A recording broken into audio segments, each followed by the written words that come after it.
Good afternoon, good evening, everyone. I'm Shruti Mukund, the Director of Community Engagement here at Olney Theatre, and it gives me great pleasure to welcome you to the opening night of senior class. We are so thrilled to have you join us for this exclusive behind-the-scenes conversation, an inside look at the making of the new musical, Senior Class.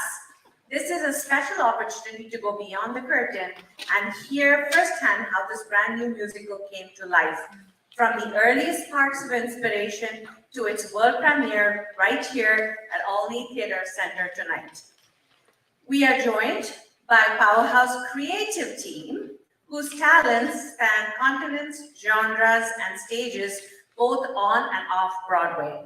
First, Melvin Tunstall III, a dynamic writer and performer whose career has taken him from Broadway's beautiful The Carole King musical to the writing room of acclaimed family musicals like Polka Dots, The Cool Kids musical.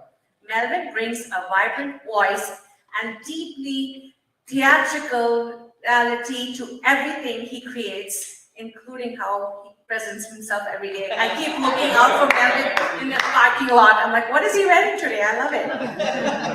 Next, Dean Borowsky, an award-winning songwriter and producer from South Africa, whose music has topped charts and touched hearts around the globe.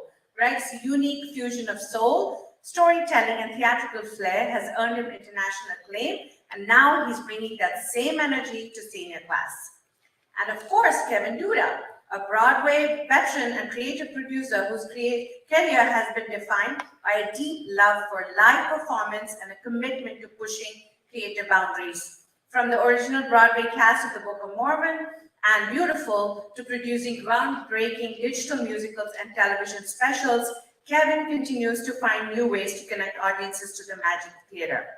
Leading tonight's conversation is Olney Theatre's very own artistic director, Jason Loewith, a champion of new work and a driving force behind the development of Senior Class. So without further ado, please join me in welcoming Melvin, Greg, Kevin, and Jason to the stage.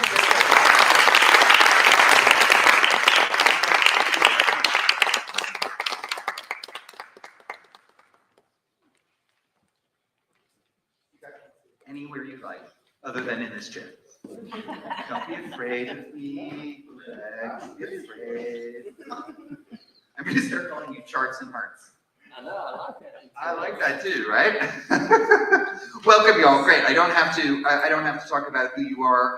You can all read about these these three amazingly talented gentlemen in your little programs as well as in your bigger programs later tonight. It is such a pleasure. So I can't believe we're here. Oh my God. So awesome. Welcome. All right. So listen, I have so many questions. We're not going to get through any of them. All right. Obvious start. As if you'd never answered this question. Mel, Kevin, how did this come about? Talk to us about Kevin, you're credited as conceiver. I know. Conceive away. I know. So Melvin and I were both in the cast of Beautiful, the Carole King musical on Broadway. Melvin for the full 5 years. Me for I almost made it 5 years. I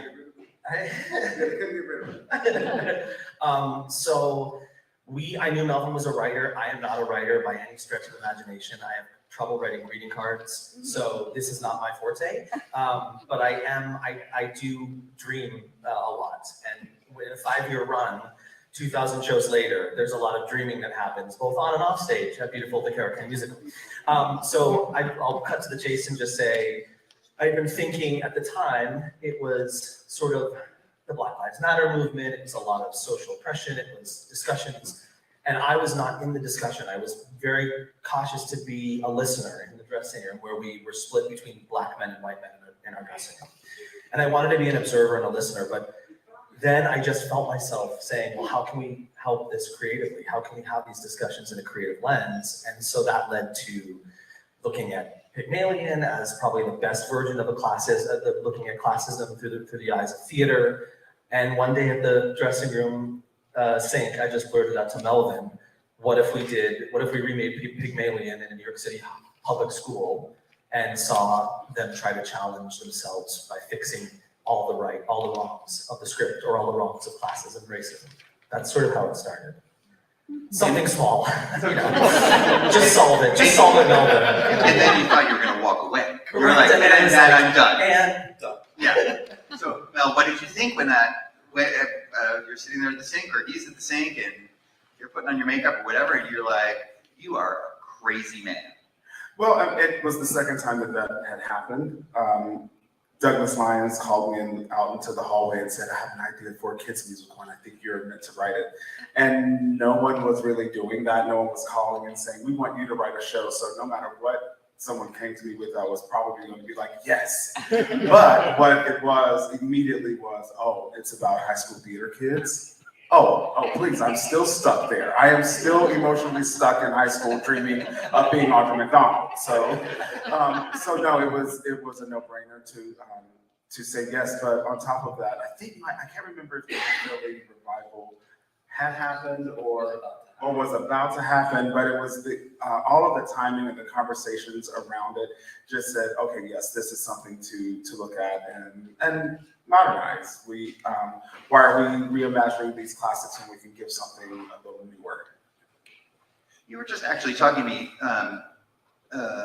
just the other day, I think, Kevin, about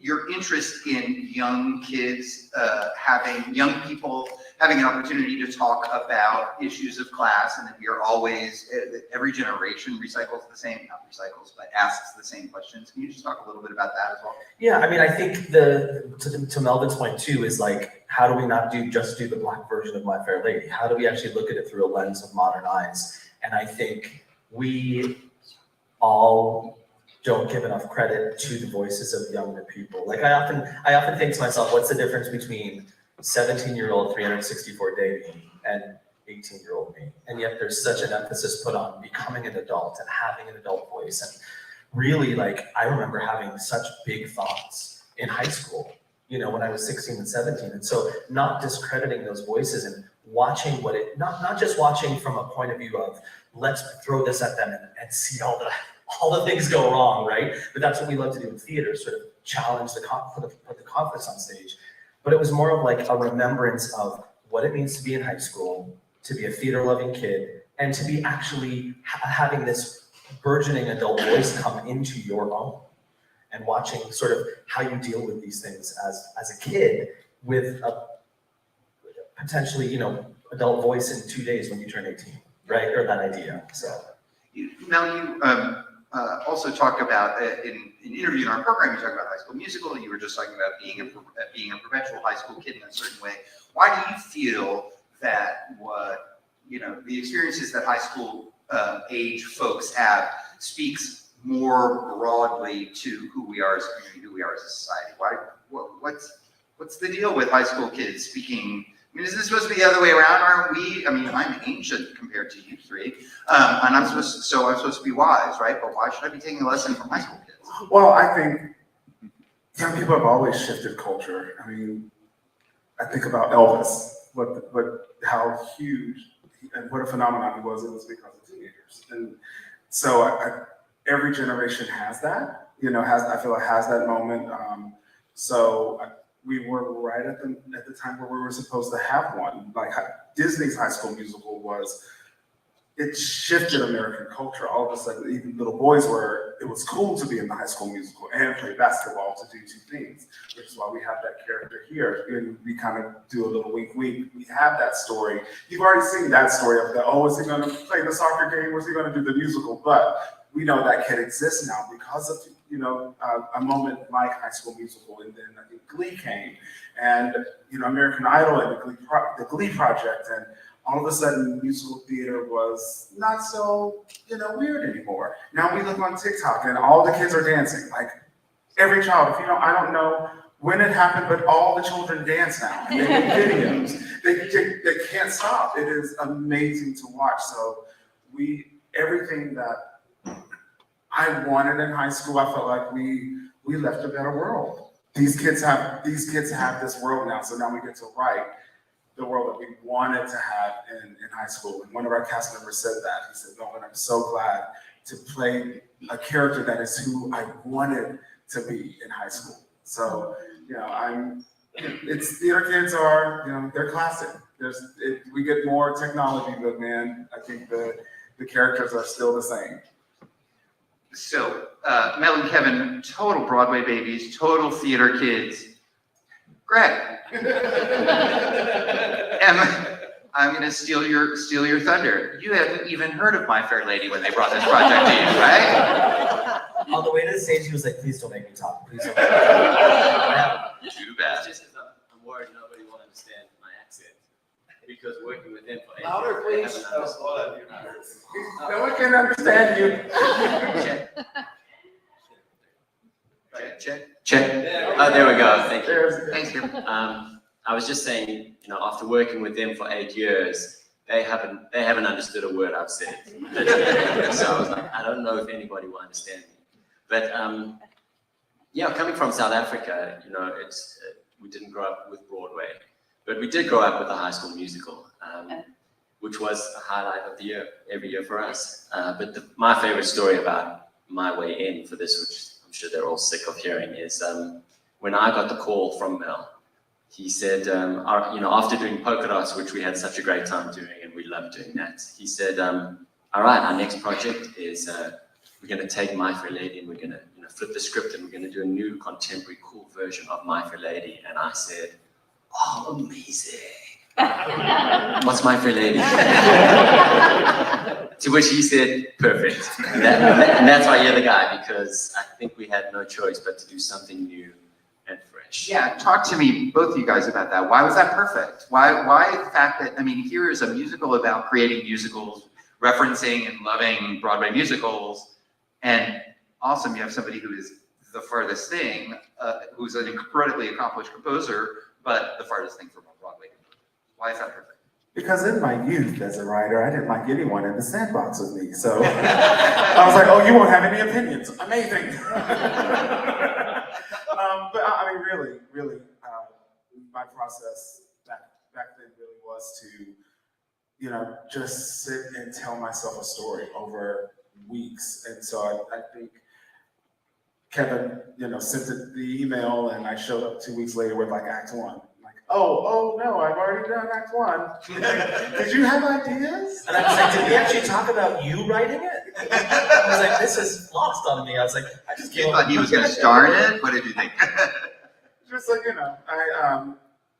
the polka dots was the same way. Like, I just sat down, and before I knew it, it was writing itself, or at least the first draft that you always have to have, which is not great ever, but you have to have it to know, oh, I can do it, because not every writer is like this, but I know for me, I live in the place of I can't do this. No one should write a musical. Why would you try to write a musical? Even Stephen Sondheim said it's the hardest thing you can ever do. Don't do it. Don't try. And here I am sitting at home trying to write a musical. So you get to type the end, and it's like, oh, wait, I think we have something here. And then, you hand it off to, your collaborators and invite everyone into the sandbox, and the ideas and the opinions come. And what's really lovely is that Greg went from Mel, what's My Fair Lady, to literally writing my favorite musical moment in the show. Like, sent me a voice note and said, no, I think she should do this. To know that that's the same guy that said, no, what's My Fair Lady, to literally my favorite moment it's the journey of writing a musical, and I think it's been an absolutely wonderful time, and I hope that everyone sees it on stage. I think, can you tell us what that, I think I know what you're talking about. Can you tell us what that moment is and why you think it's so great? Absolutely. Our big opening numbers, our leading lady singing her big song, and like most musicals, there usually will be a moment where that song comes back into the show in a slower, more reflective manner, and I didn't have that moment in there. We had it for our other leading characters had their moment, but she didn't have hers, and it was one of those things. I go, how did we not? How? It took 8 years. It took 8 years of writing to get to this moment that is, I think, the most purely sweet moment. So you will see her walk down stage in a beautiful light and and sing, and you'll know which moment that is. And just know that right there, that guy who didn't know My Fair Lady. Well, I mean, to give credit where credit is due, it actually came out of a note session we had with you. Jason had asked me just a simple question: how do we tie one moment to another moment? And I think that's what caused us to talk about it. And then, yeah, luckily you were receptive to some midnight voice note that I sent, and to also give credit, you turned it into the moment it is. So, yeah, we're excited. Greg, did you actually have to like do a lot of studying of Lerner and Lowe, My Fair Lady, and that, or did you purposefully be like, I'm going to listen once and forget it, or how did you go about that? Because, and then I am going to ask you guys to quickly tell us the story of senior class without giving anything away, so people know what we're talking about. I think we discovered pretty early on in the process with Mel that we would use it to our advantage, almost in a way like the less I know about it, the better, because if there are things, I think from the beginning we wanted to make this show foolproof for an audience that were familiar with My Fair Lady, but also for a newer generation that may not be familiar. So I think in some ways I might have provided that measurement yardstick for the audience who may not know, and would it still translate and still land.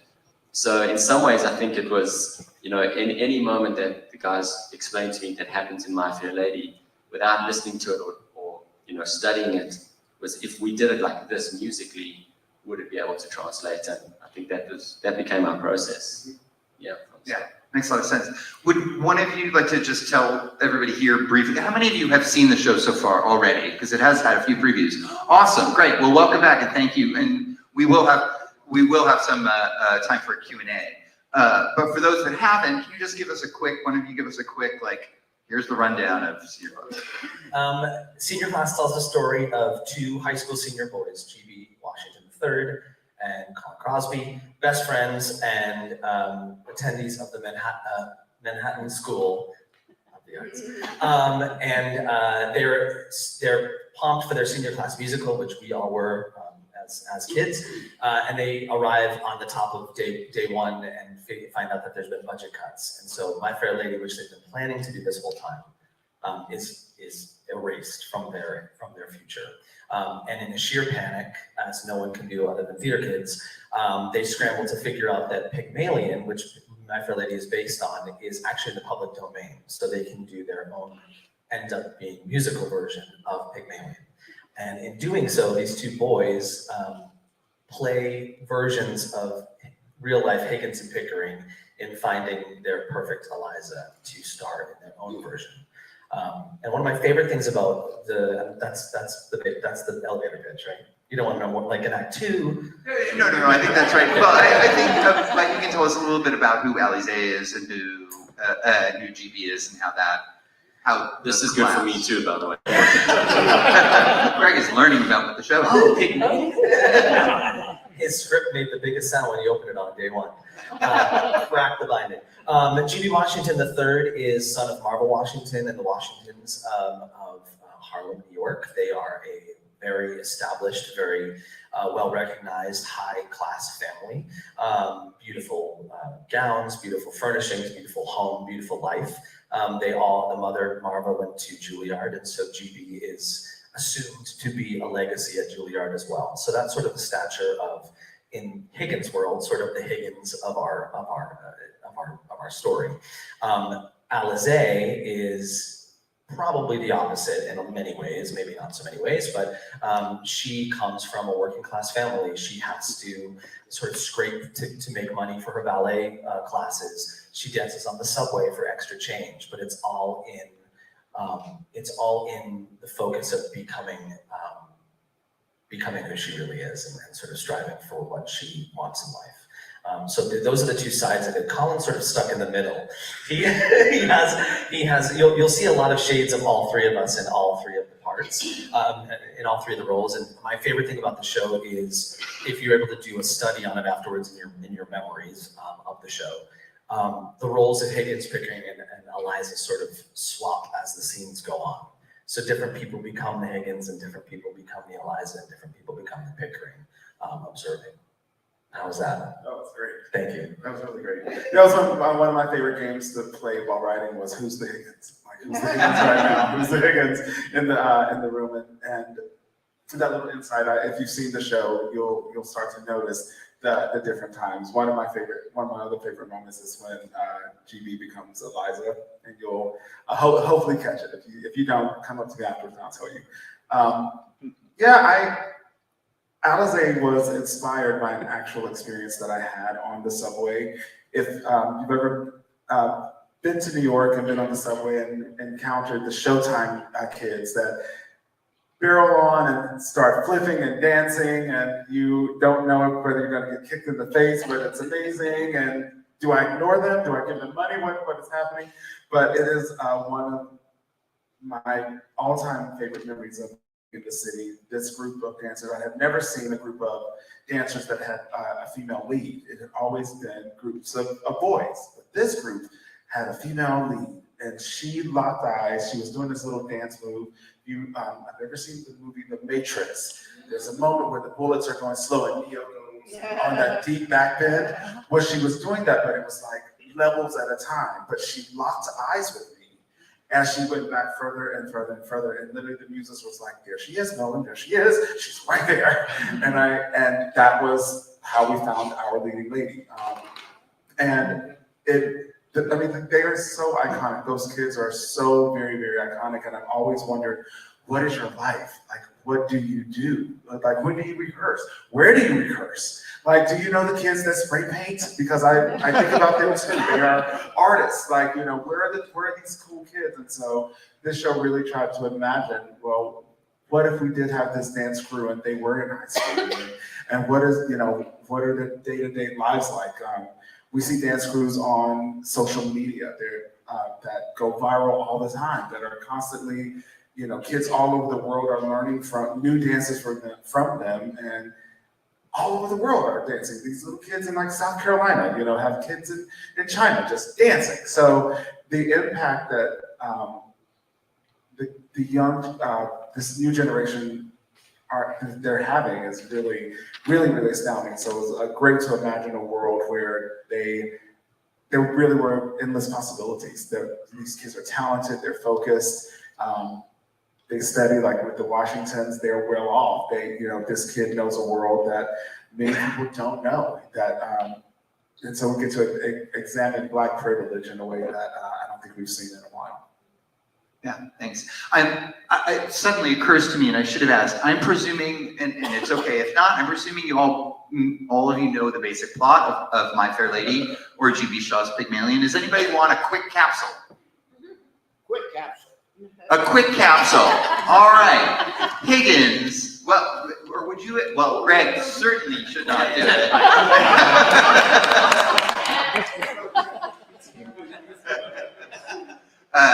Okay, so Pygmalion, written by George Bernard Shaw in 12? It's in the play, 12. Higgins is a professor of linguistics, and he can basically place anybody, this is in London, he can place anybody's accent within a few blocks of where they've grown up. It's almost like a parlor trick. He is walking through Covent Garden one day, and there finds this young flower seller named Eliza, famously played by Audrey Hepburn in the movie, meow, and absolutely speaks in exactly the opposite accent of Higgins' very posh method of speaking.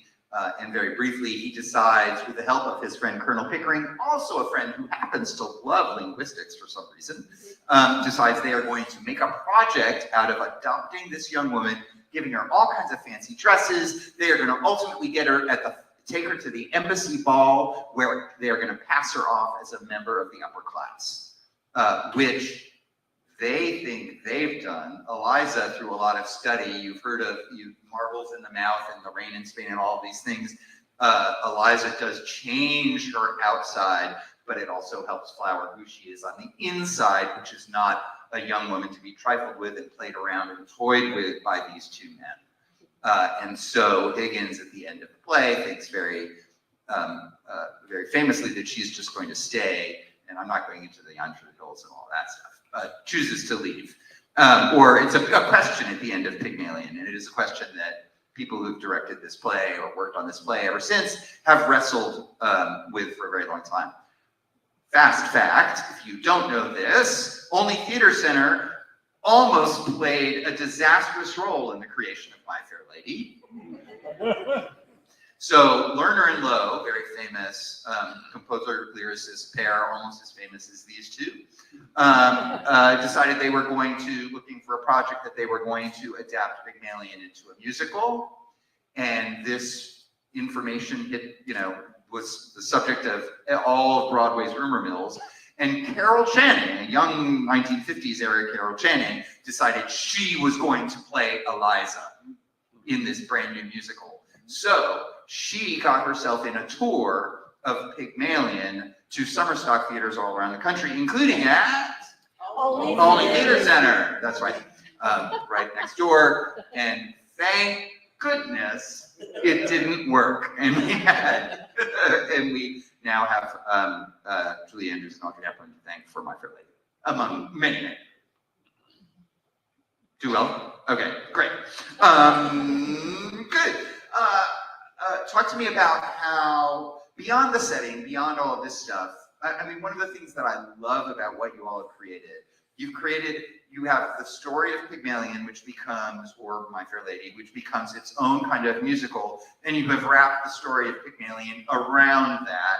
And what you've done also is salute the creative process of Pygmalion, of My Fair Lady, and of this very play, as well as what you were just talking about, which I hadn't heard that story about being on the subway and finding that particular woman, that young woman as well, and your own creative process. And at this moment, and as I'm going to announce from the stage, and I won't take too long because it's not about the NEA here, we probably received what is our last NEA grant for senior class ever. Speaking of saluting the creative process for this play. Talk to me about, just talk to me a little bit more about how you felt you were going to leap beyond Pygmalion and leap beyond My Fair Lady. What are the themes that you wanted to tackle? Of course, race is one of them. Talk to me, you can talk about race or any other themes that you wanted to tackle beyond what you see on the page. That's a complicated question, but you can answer it. Not really, because I think everything really is, when we speak of placing a story in America, we have no choice but to start at America's foundation. And so, because it's defined everything in the country. So what I was most interested in was how do we flip every different stereotypes and different tropes that we've seen. How, we have the subway dancer. So the first thing I know, even I've been someone on the subway when the kids get on, I'm like, oh my God, I just want to go home. I don't have time for Showtime right now. Beyonce just released a new album and now I can't hear it. And I've been very, very angry at them. So, I knew that part of it. So what is the flip of how you would kind of view these kids when they come on the subway? Okay, so there's a girl dancing on the subway. Why? Oh, she's actually training. She's a ballerina. What if we look at that? Because we have Alvin Ailey, that is so iconic there. And so that was kind of the first flip that was easy for me after seeing her on the subway. And then the second one was the jock. Like how do you take the innocent dumb jock, put into the High School Musical and give him a future and something very, very surprising. And I'm not going to give that away because I think we did a great job. That felt honest and true to our story. So that was the game that I like to play. I don't know if I necessarily went in too deep with the examining of the piece because I knew that merely having these characters in this situation, we would cover the bases. Like there was no world that we were not going to have to address, several themes and current issues that we're having in our country. Coming down to our storyline of banning words, we actually added, our English teacher is on a mission to restore proper English to the school and get rid of all of the kids' lingo and slang words. And there are several articles about this that I read in my research, and so we introduced that storyline, and then 2 weeks later, I think our administration started banning DEI words across, its websites and things like that. And all of a sudden it was a nationwide issue. So I felt very proud that we were already leaning into it and, having a commentary about it before it happened so that we can honestly say it's not an agenda. It wasn't an agenda. It was honest to what the story needed. We needed the English, the linguistics angle because of Professor Higgins and trying to honor that at this time. So, one of my favorite rules of writing, and I'll stop talking, I've been going for a while, is listen to your show. Always listen to your show. And so that's what you see on stage tonight is, I feel like the show said, this is what needs to be said. This is what the show is. And we're still learning things, but it's been very, very wonderful to, find all of these surprises and then see, what's happening in our world and how our show is right there, commenting on what's currently happening.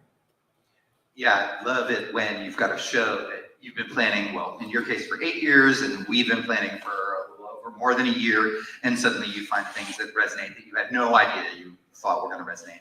I love what you're saying about stereotypes, and I want to talk a little bit more about them because I think the way senior class deals with stereotypes is very complex and it's very intentional, and there's a lot of them that sort of are filtered through the play.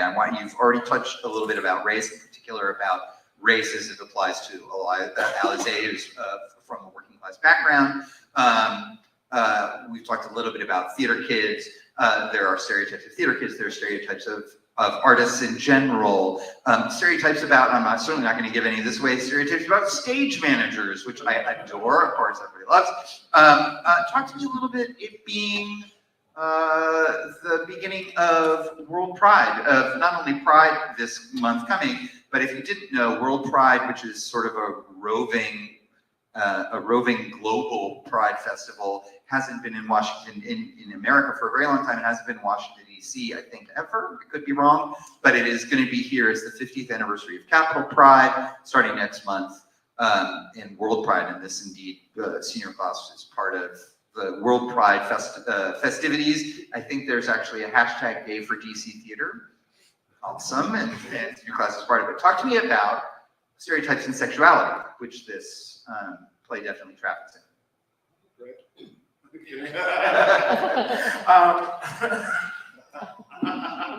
Well, I mean, we can talk about the fact that, when we were creating these characters, these ensemble characters who are essentially principals to us, really, because they play such a big role in the development of our leading characters, right?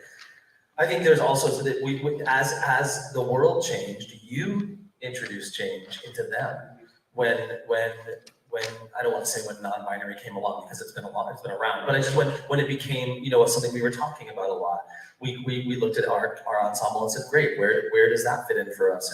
And I love that when you're dealing with especially sexuality and stereotypes, we don't play them off of each other in the show. There's sort of for instance, like the beat crew, like Alizé's beat crew has so many different types of people. I couldn't even tell you where we landed on some of them because some of them are just who they are now. And based on ensemble members that did workshops and inspired them and because the character shifted to that person the next time we were casting, we looked for someone who had the same qualities and represented that community.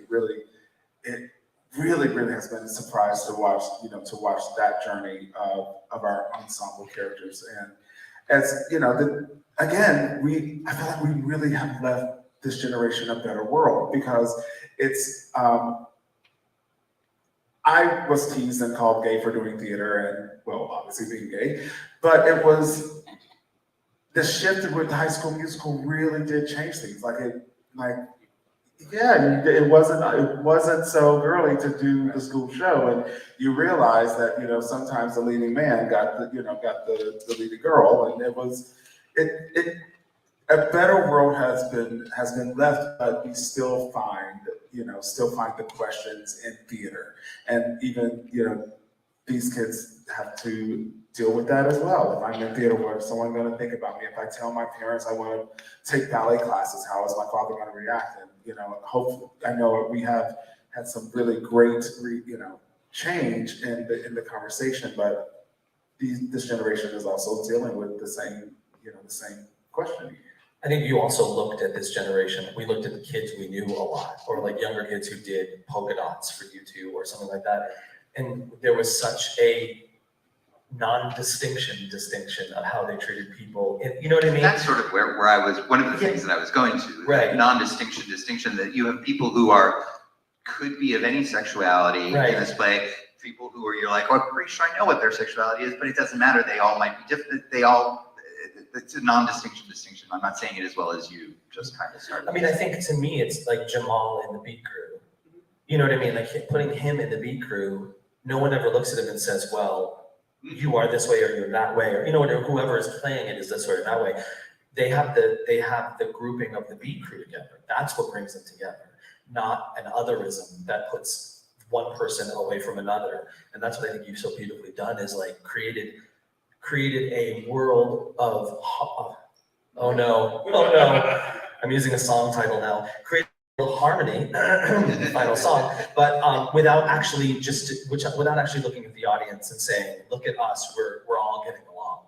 You know what I mean? There's none of that in the show, because the generation after, certainly well after us, doesn't deal with that. I mean, I'm sure they do. They still, I'm not sure to say there's not ever that in a society, but in many of the people we looked at, especially in New York, there's an acceptance, right?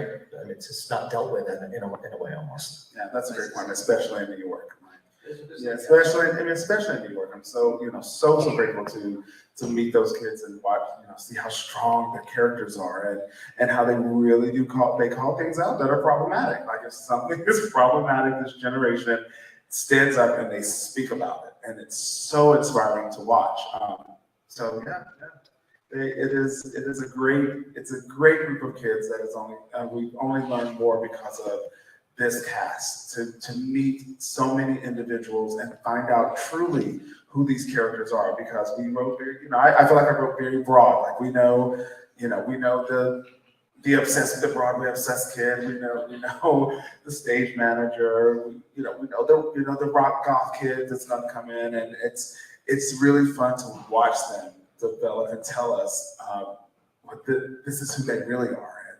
And I wrote Jamal in a script 8 years ago, and like 2 days ago, Jamal came up and gave me notes. He said, I don't think this joke is working. I was like, oh my God, how'd you get out of the computer?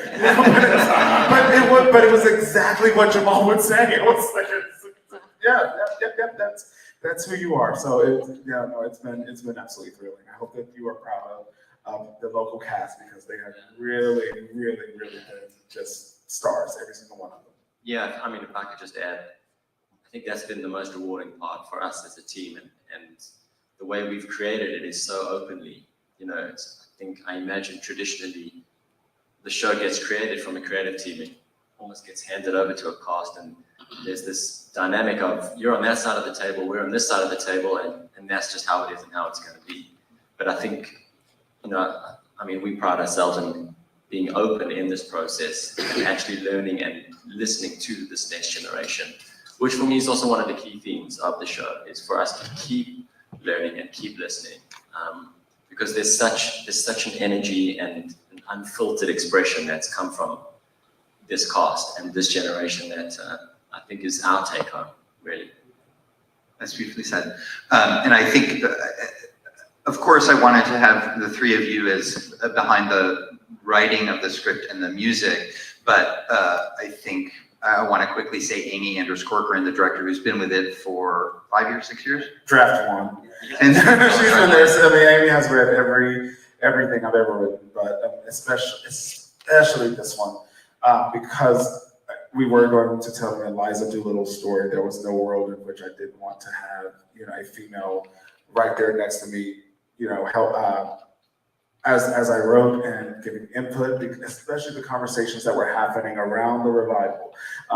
And I can't remember. If I'm remembering correctly, I don't think Amy liked how this revival ended, but we spent a lot of time just talking about why we didn't need the Pygmalion story. We didn't need the story of two men teaching a woman anything. So what we needed to see in the 2025 and the modern day version was that flip. And that's what's really, really fun, is to watch, you know, this young subway dancer girl be the Higgins and take the charge and teach these two young men, you know, how to be better versions of themselves. So Amy, she really, this script and what you see and the heart behind it and the joy, it really, really has been nurtured by Amy for the openness that you three are all incredibly open to feedback and conversation and collaboration, and Amy is as well. And I think it really has been one of the most collaborative processes I've ever seen. I want to quickly refer to something that Mel just said, the ending, and I didn't finish this, about My Fair Lady. If you don't know or don't remember, Pygmalion, very famous. Is it the final? I think it's the final line, right? Yeah. Is Higgins said to Eliza, after all they've gone through, and after all, and Eliza has had it out with Higgins, and they've argued and back and forth, and Higgins says, Eliza, fetch me my slippers.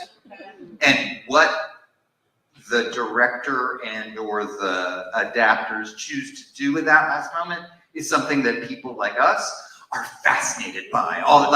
Nobody cares about how beautiful your new Eliza sings in the new revival. Everybody just wants to know what happens at the end. Does she get him the slippers or not? Does she spit in his face? What does she do? Before we move on to questions, and there's so many more questions from you all, so many more questions that I have here. I really did want to talk a little bit about musical styles and what Greg and Mel, the two of you, were exploring and trying to find what we should be listening for musically speaking. So, please, either of you.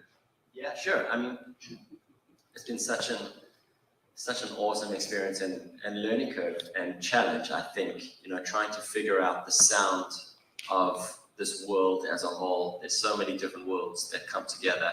The sound of their world outside of the show, the sound of the show within the show, trying to create a show written by these high school, you know, Broadway obsessed teenagers. So that's been really, really a great challenge. And I think at first we just started writing and creating beats and creating loops and figuring out the sounds. And slowly but surely we've chiseled away at, I don't even know how many songs we have in the trunk by now, probably close to 20 songs. Yeah. But you know, starting in the world of the subway, the New York subway, that felt like home for us. So I think that was one of the first pieces that we got in. So there's the organic pop, hip hop, funky sound that we have, but then there's also the class sound where we have the strings and the orchestral arrangements, and then fusing those together. That's actually, I think, brought out some of the most enlightening moments for us.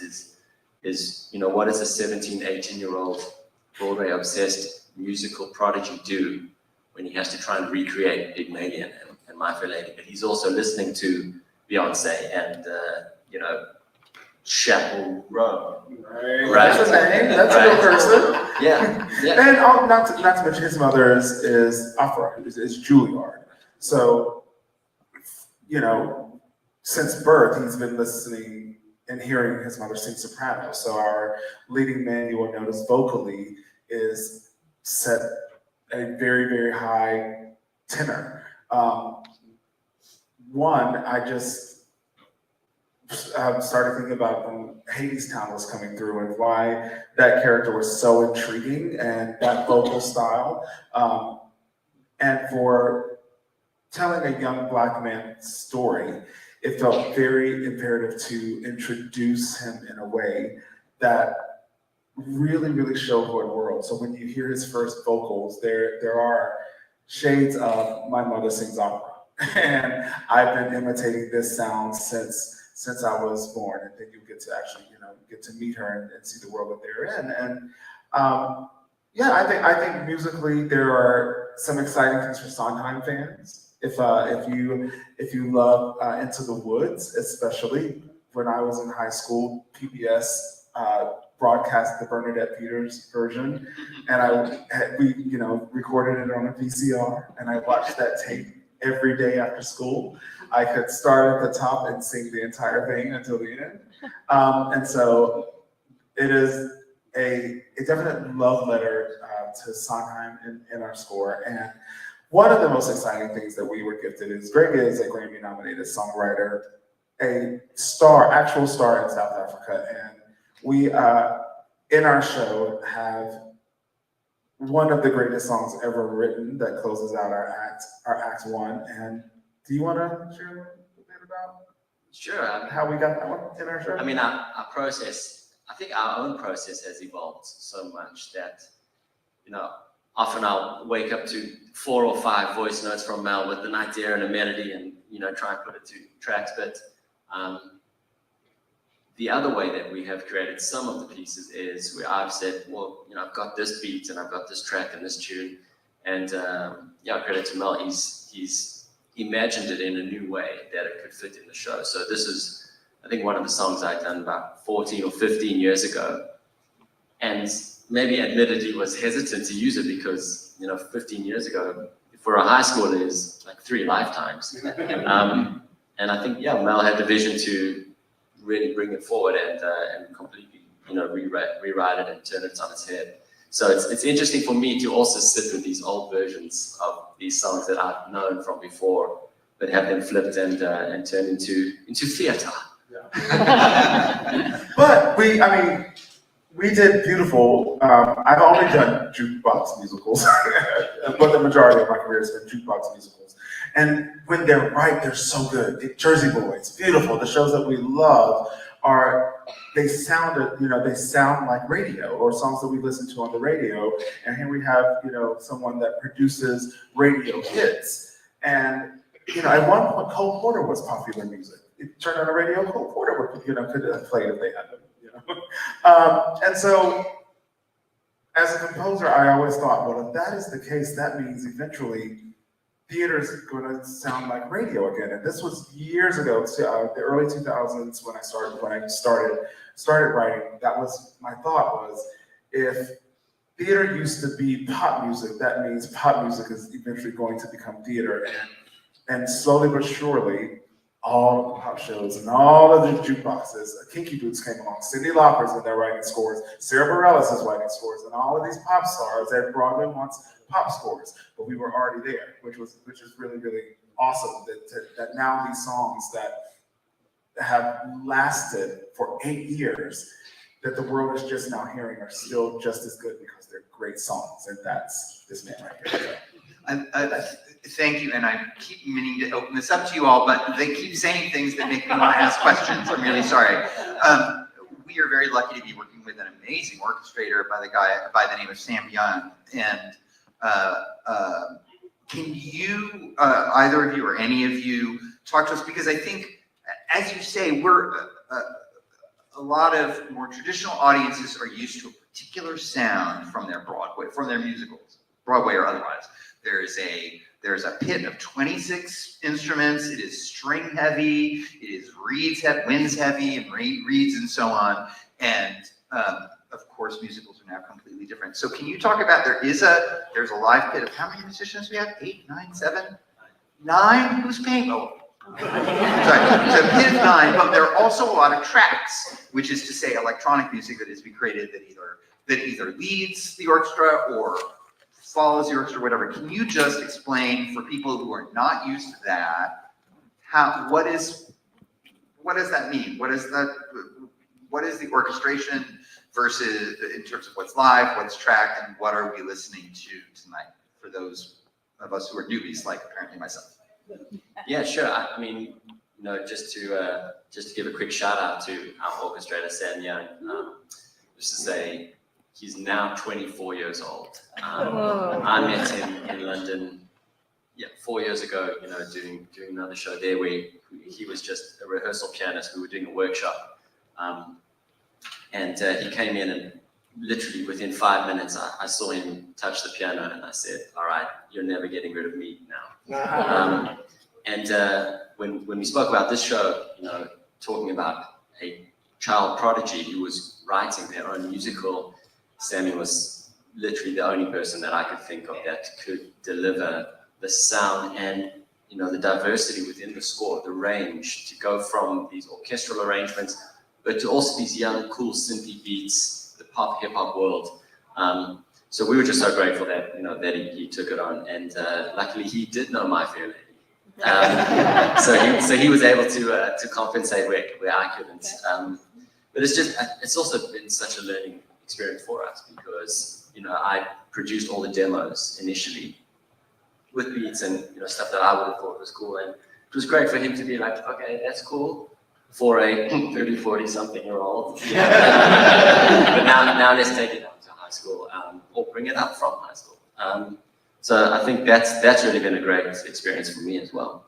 And I think the reason we use tracks, I think to the basis of it, because I'm a purist, so I want.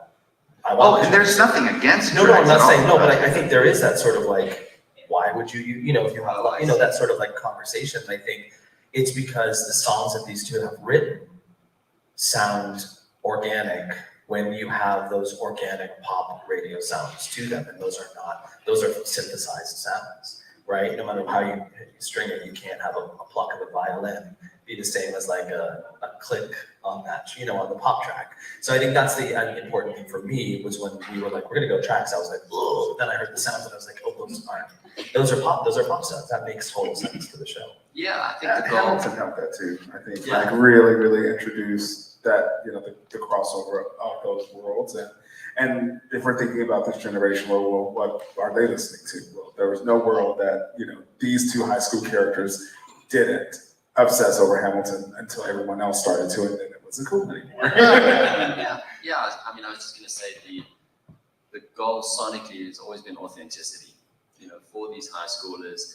But then, as you say, as like for Mara, who is his mother, who comes from this operatic world, it's always been how do we try and find that tone as authentically as possible, and that generally would have been tracks in certain moments and full arrangements in other moments, and I think the fusion of it all has been the most rewarding part.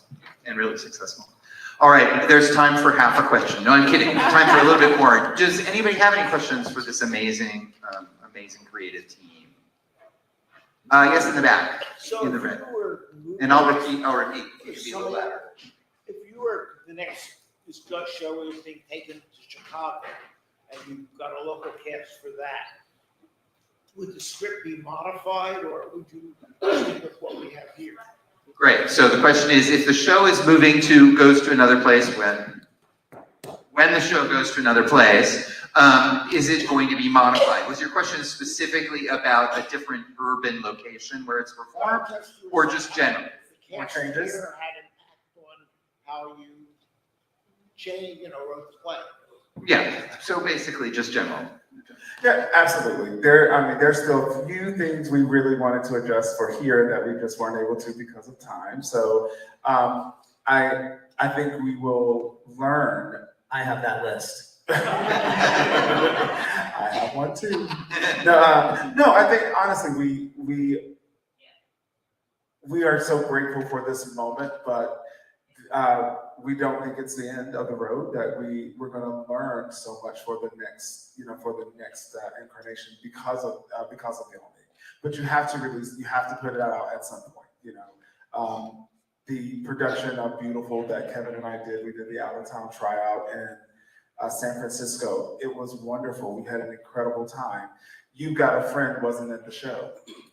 Carole King's, the Carole King musical without You've Got a Friend, everyone just let that sink in for a moment. Yeah, so we definitely have a few things that, not that serious, but we're like, we wish we could have gotten it in, but we know that we'll get another chance, and hopefully people who saw it here will have that, when it was at the Olney, they used to, that little moment, because that's always fun. They'll all say, I liked it better before they put You've Got a Friend into the show. Yes. Can you please speak a bit more about the development of the piece to what brought you into Olney here? The development from 8 years ago to Olney. Yes, I didn't ask. Thank you. So we took a very traditional route, but albeit 8 years sounds like we were working on it every single day. And I know Melvin and Greg were thinking about it close to that. I was not, right? I mean, we all had our own projects, and we were, say it in the microphone, just task me in the microphone. So we took a traditional route, although I just want to say it was elongated. It's more elongated than I think we really because we were all sort of working on different things. So we started off with a table read with just some friends to come to read Act 1 or Act 1 and a little some change. And then these two started on the demos. And then a year later, we did a formal reading, which shall not be ever named in any memoir we ever do about this show.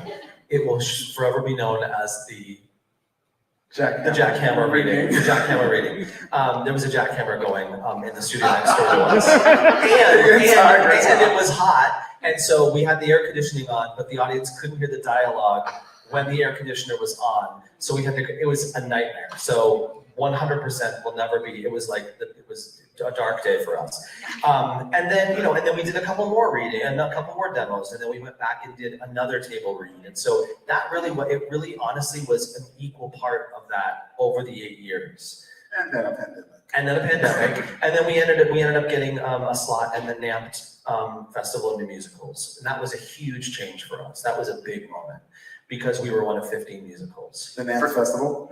The NAMT Festival is the National Alliance for Musical Theater, which, they are the gold standard. If they say your new musical has potential, then, producers, theaters pay attention. That was the big moment that we needed. It's where I saw AD 16. It's where Signature saw Private Jones, that just won a bunch of Helen Hayes Awards on Monday. Yeah, Private Jones was our season. Yeah. I like Private it. Jones was with us. That was our same year. Can you stop recording? I like your show better. So it was sort of, that was the trajectory of us. And then we were looking for a production, and then we sort of bided our time until a production came along. And then, that's right. And then we decided, this show was gonna dance for sure. We knew that from day one. And so then we aligned with a buddy of mine who runs a music theater training program in New York. And he was like, I'm looking for opportunities for my students. And we were like, we're looking for free talent to do this. And we aligned with this choreographer, Carla Puna Garcia, who is she's Emmy winner. She's incredible. She was the key we were missing for so many years. So then we went into a 2-week dance workshop with them. And so it's been a patchwork quilt of a development.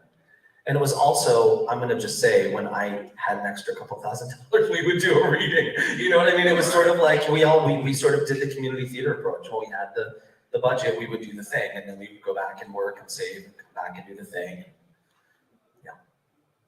And Amy was the final, the icing on the cake, or the final moment was being so excellent. And if you saw Beautiful here, her work was incredible. Natalie Weiss was wonderful. I watched every clip I could possibly find of the production here. After being in the original production, it's no matter where it is, it's so special.